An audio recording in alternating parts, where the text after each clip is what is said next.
A propósito del desafío de ser papá, y a diferencia de lo que sucedió en el Día de la Madre, que también tuve el privilegio de poder compartir el Día de la Madre, yo decía, bueno, como no soy mamá, costaba un poco, ¿no? ¿Cómo te diriges a las madres sin tu condición? No es de maternidad.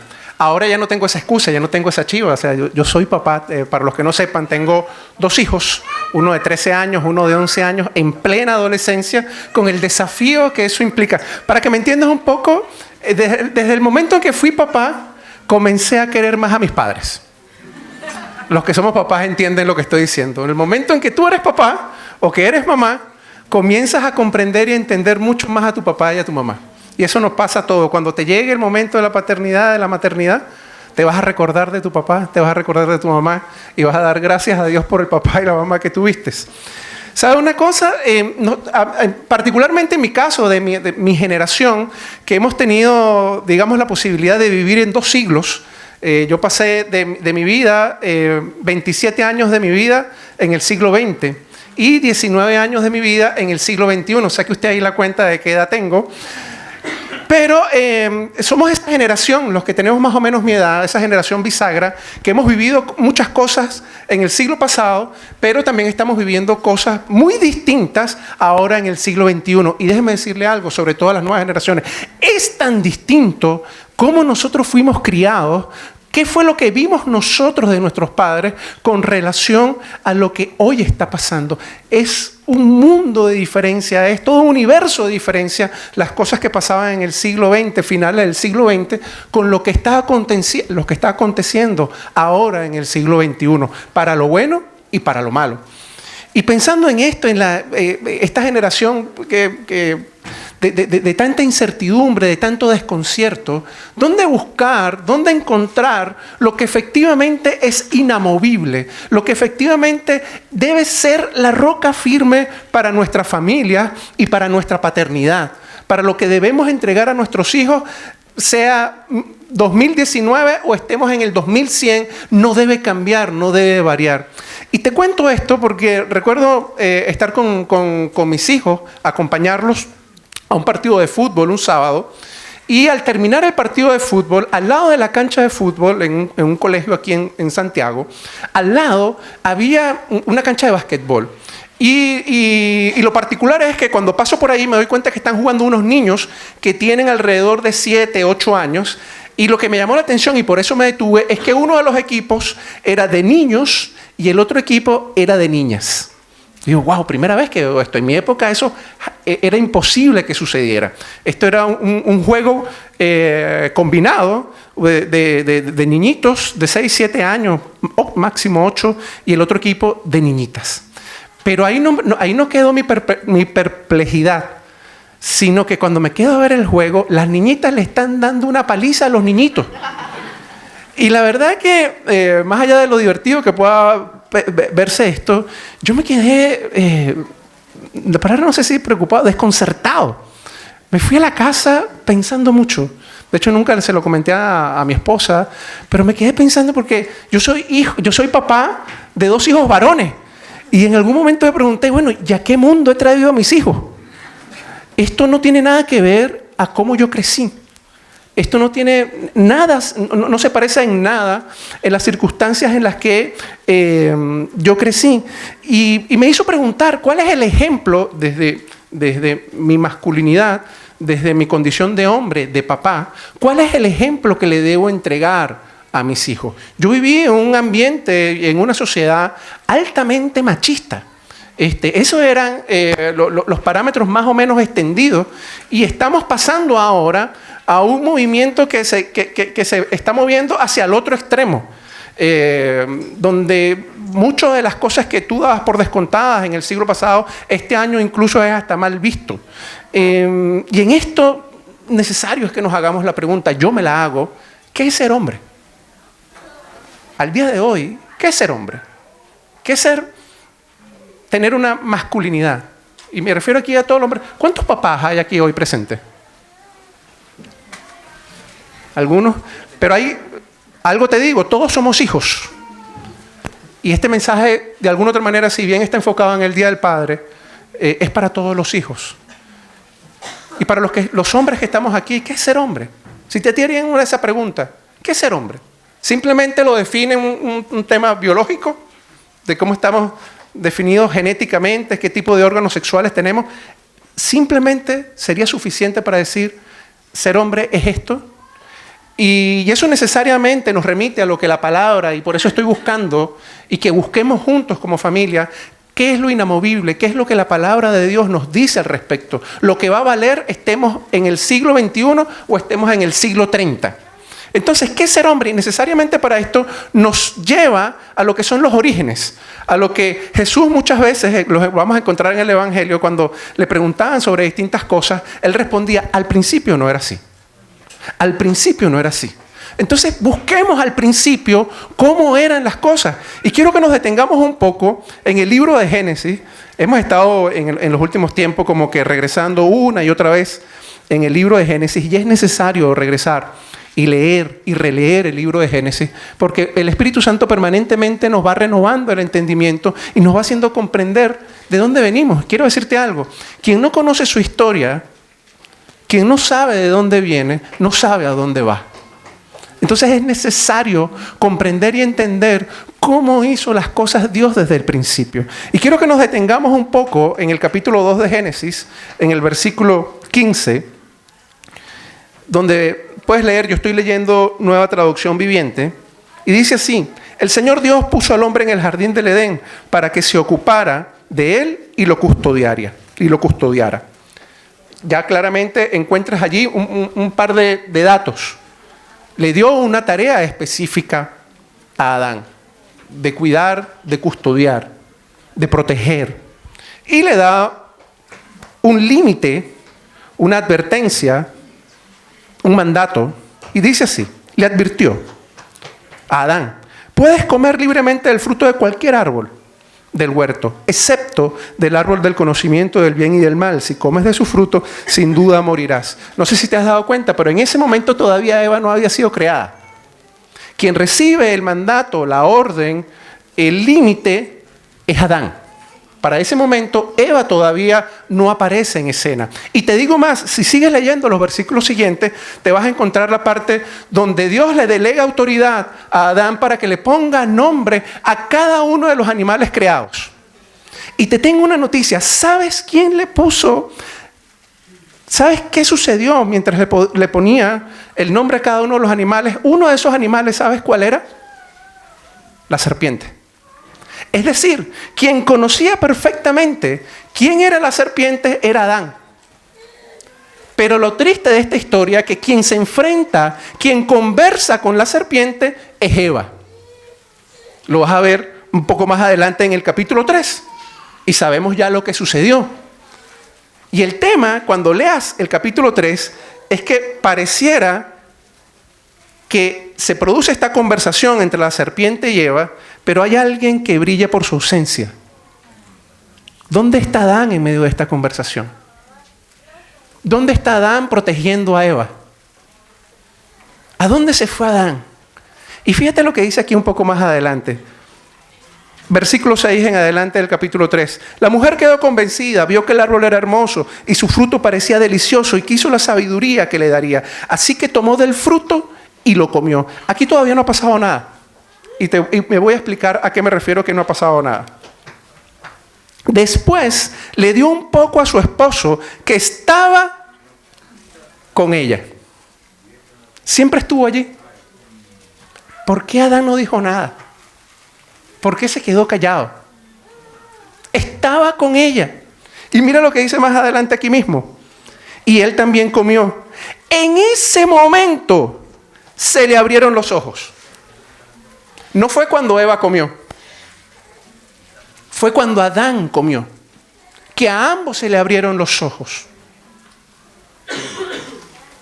Adán perdió la oportunidad en ese momento de conocer, de saber, de tener una relación con Dios, que lo llevara a entender a Dios no simplemente como creador, sino como Padre. Y Dios peleó hasta el final, porque Dios, siendo Dios, sabía todo lo que estaba pasando. Dios es omnipresente, es omnisciente, es omnipotente.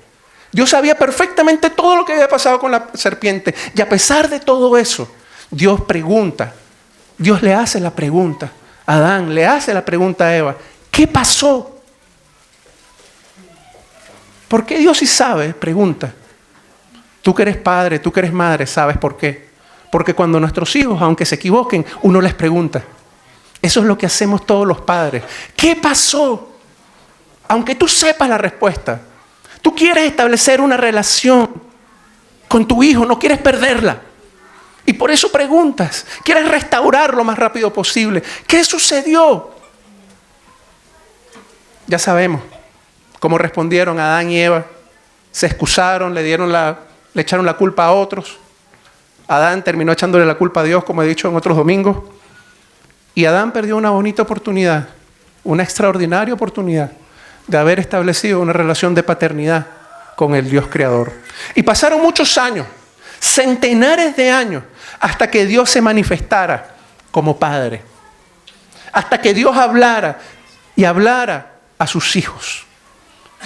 Y el contexto donde Dios habla, y quiero que nos podamos ir hasta allá, ir hasta el Nuevo Testamento, ir hasta Mateo, te lo vas a encontrar en el momento en que Jesús fue bautizado. Mateo, dependiendo, lo puedes leer en varios de los evangelios. Te lo vas a encontrar en Mateo 4:17, Marcos capítulo 1, versículo 11 y Lucas capítulo 3, versículo 22. Y en Mateo capítulo 4,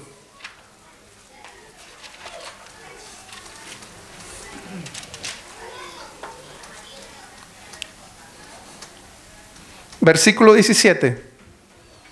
Después de bautizado Jesús, una voz dijo desde el cielo: este es mi Hijo muy amado, quien me da gran gozo. Este es mi Hijo muy amado, quien me da gran gozo. ¿Y sabes qué es lo tremendo de esto?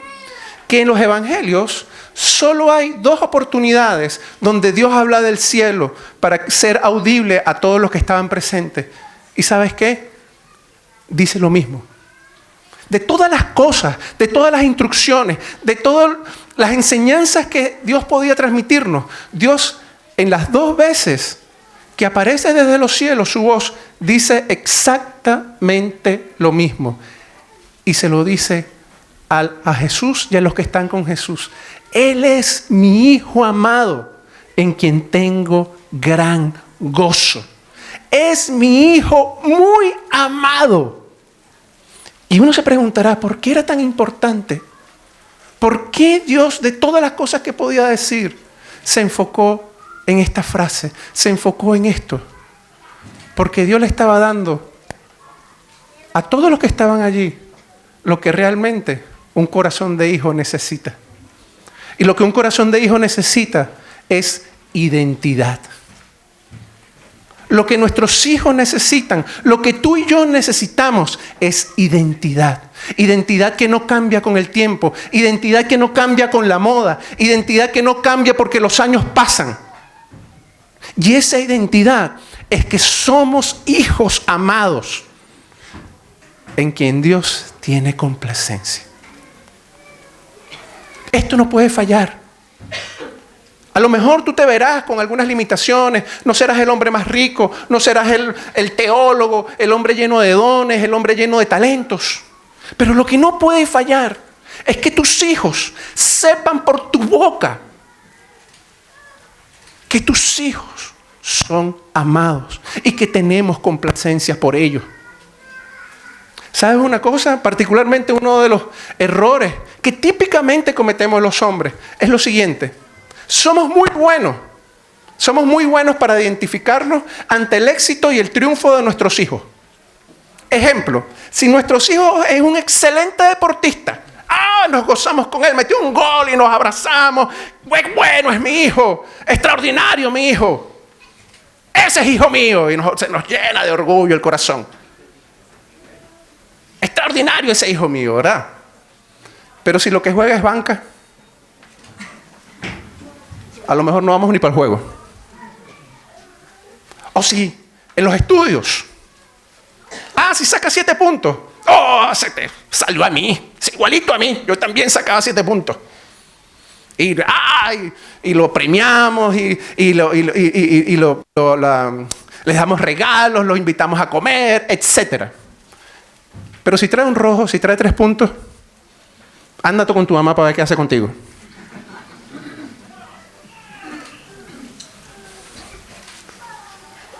Los hombres nos cuesta mucho expresar amor en situaciones o circunstancias donde creemos que no son merecedores del amor. Creemos muchas veces que el amor se merece, que el amor es una recompensa, que nuestra ternura, nuestro cariño, nuestro afecto pasa porque nuestros hijos logren unas determinadas metas. Y nos equivocamos tremendamente porque nuestro Padre Celestial no es así. Eso nos los ha inculcado esta sociedad, que cree que el amor es una recompensa.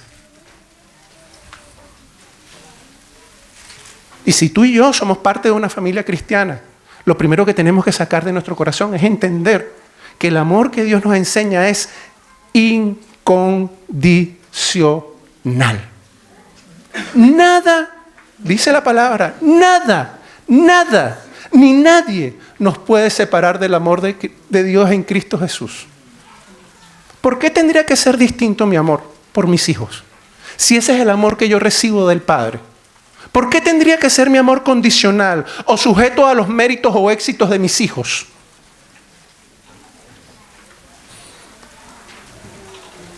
Un tiempo atrás, uno de mis hijos, no quiero exponerlo,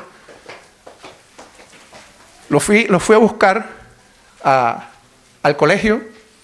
Y ya, bueno, uno conoce a sus hijos cuando uno vienen con la cara medio complicada. Y se monta en el auto y lo primero que me dice, padre, te he decepcionado. Y dice esa frase y yo inmediatamente lo corto. Y le digo, para ahí. No hay nada que tú puedas hacer para que me decepciones. Nada. Él pensaba, había sacado un rojo en una materia, había salido mal. Y él pensaba que yo venía con el látigo en la mano, no sé, que venía un castigo feroz. Y yo le digo, hijo, ya va. Mi amor no está condicionado, ni es mayor mi amor, ni te quiero más, ni te acepto más porque traigas un 7. Mi amor es el mismo, traigas un 7 o traigas un 0. Y no quiero que me malinterpretes, yo no estoy alcahueteando a mis hijos. Él sabía que de allí tenía que ir a estudiar. Él sabía que a partir de allí había una serie de actividades que él quería hacer que no las iba a poder hacer porque tenía que ponerse a estudiar. Eso no hay duda. Pero mi amor por él no podía estar condicionado a un 7 o a una nota de una calificación. Recuerdo un predicador muy famoso que también este tema del colegio, él estaba en un muy buen colegio y lo despiden de este colegio, lo excluyen, lo expulsan por mal rendimiento. Y él no sabía cómo dar esta noticia a sus padres porque era un muy buen colegio, los padres estaban haciendo un muy buen esfuerzo para que él pudiera estudiar allí. Y él cuenta en la prédica, en su testimonio, que su papá lo fue a buscar. Y él se imaginaba tal cual, que el papá venía con rayos y centellas y látigos con clavos, no sé, que iba a ser una cosa terrible enfrentarse a su papá. Y el papá lo recoge del colegio en su último día y lo lleva, le pregunta, hijo, ¿tienes hambre? Le responde, sí, tengo hambre. Y lo lleva a un muy buen restaurante a comer. Y este hijo se queda así como que, ¿dónde están los látigos y las cosas que estará tramando mi papá? Y el papá simplemente estaba ahí compartiendo con su hijo y pasando un buen tiempo con su hijo. Y el papá simplemente le dijo, bueno, hijo, esto no se logró. Bueno, ya sabes, a partir de mañana a comenzar a buscar trabajo. Y listo. Y lo que te quiero transmitir, lo que quería transmitir este predicador es que, vuelvo, los éxitos o los fracasos de nuestros hijos no deben ser el termómetro de nuestro amor. Los logros, los méritos, no deben ser el termómetro de cuán orgullosos nos sentimos de ellos. Yo estoy orgulloso de ellos porque son mis hijos y porque en primer lugar son hijos del Altísimo. Acabamos de hacer una representación del hijo pródigo. Hemos estado hablando una y otra vez sobre ese pasaje del hijo pródigo. Y lo que quiero transmitir allí, ahí vas a ver perfectamente cuál es el corazón de un padre. Uno, si estuviera en la posición del padre del hijo pródigo, uno como que se anduviera con cuidado. Ya va, espera, está bien. Ven, pero vamos a someterte a alguna prueba, vamos a ver si realmente estás arrepentido. Déjame ver si realmente tú has cambiado. Podría ser razonable que un padre reaccione de esa manera, pero lo que vemos en ese pasaje es un padre que ve que su hijo viene acercándose y él sale corriendo hacia él. No lo deja ni hablar. Y lo que hace a continuación es lo que marca la diferencia. Le pone su anillo y su capa, su túnica. ¿Qué quiere decir esto? ¿Qué le estaba entregando? Identidad. Este es mi hijo que se había perdido. Este es mi hijo que se había muerto. Y aquí está. Y hay que hacer fiesta porque es mi hijo. Punto.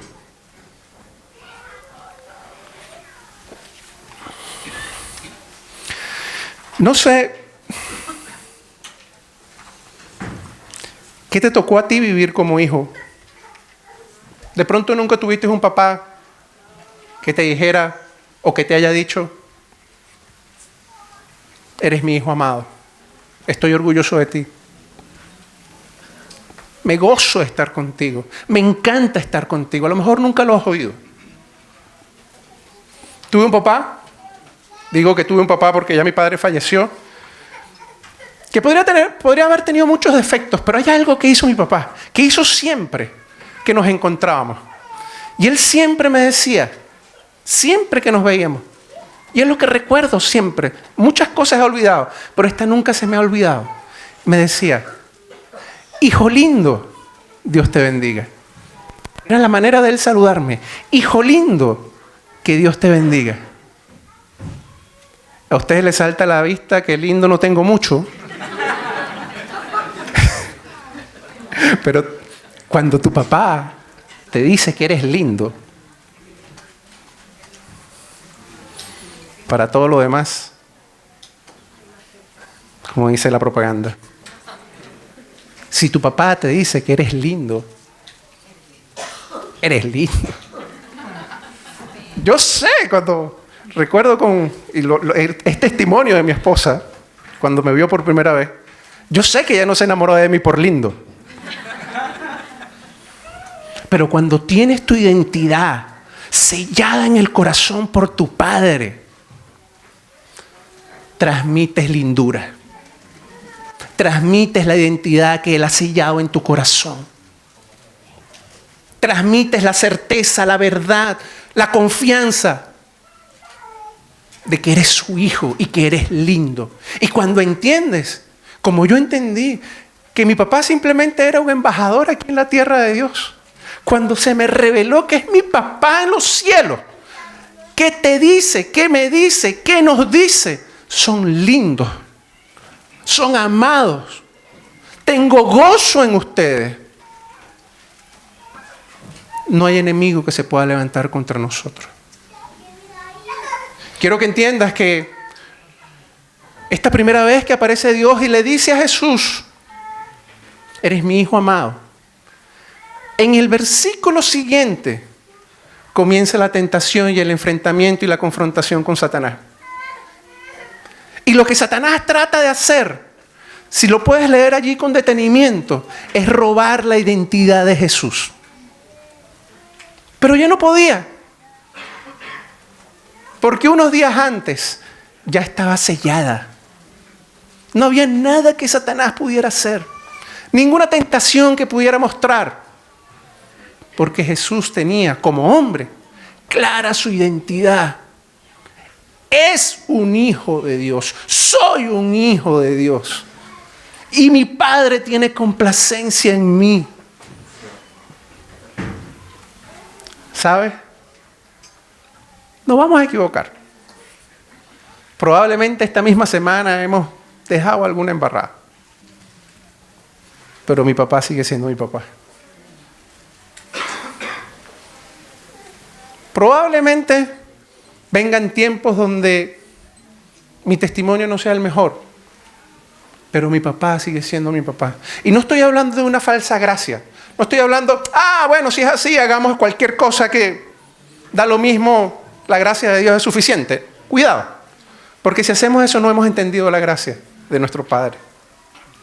Cuando entendemos cuánto nos ama, por cuánto nos ama, cuando se nos revela cuánto nos ama, es por la misma razón que no nos atrevemos a defraudarlo. Cuando entendemos cuánta gracia Él ha derramado sobre nosotros sin merecerla, es que entonces podemos obedecer no como un peso, no como una carga, no como un sacrificio, sino como consecuencia necesaria del amor. Cuando reviso los mandamientos, ya los puedo cumplir. No porque, se me exige que como cristiano cumpla esto. No. Lo hago porque sé que quien me lo dice porque me ama. Porque queda clara mi identidad. Y allí es donde no podemos fallar. Seguramente estás pensando en este momento en tu relación con tus hijos. Cosas que han ido bien, cosas que no han ido tan bien. Hoy lo celebramos. Hoy celebran que hoy es el Día del Padre. Pero si algo quiero simplemente recordar en el día de hoy, que no falle esa palabra para nuestros hijos. Que no falle, pase lo que pase con nuestros hijos. Eres mi hijo amado y me complazco en ti. Nada nos puede separar del amor de Dios.